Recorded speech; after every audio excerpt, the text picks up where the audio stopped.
શ્રીજી મહારાજ દેહ ત્યાગ કરીને ગુણાતીતાનંદ સ્વામી દ્વારા પ્રગટ રહ્યા, તેમ ગુણાતીતાનંદ સ્વામી ભગતજી મહારાજમાં પ્રગટ રહ્યા. એટલે તેમની સાથે સાથે શ્રીજી મહારાજ પણ તેમાં પ્રગટ રહ્યા. આ પ્રગટપણાની સમજણ જ હવેની કથાનો આધાર છે, મુખ્ય પરિબળ છે.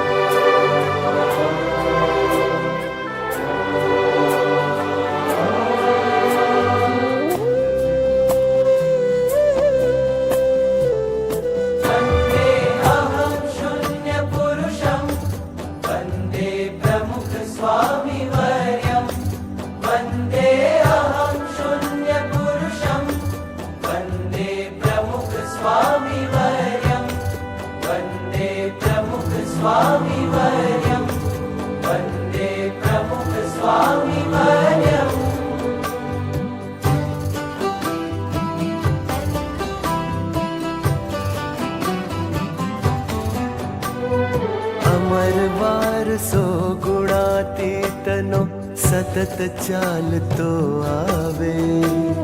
અહમ શૂન્યતા પ્રમુખ સ્વામીની જન જન હોશે ગાવે.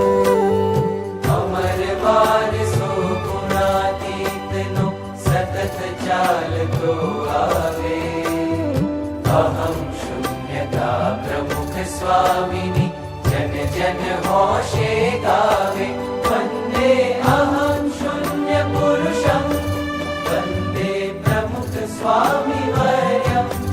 વંદે અહમ શૂન્ય પુરુષમ વંદે પ્રમુખ સ્વામી વર્યમ. વંદે પ્રમુખ સ્વામી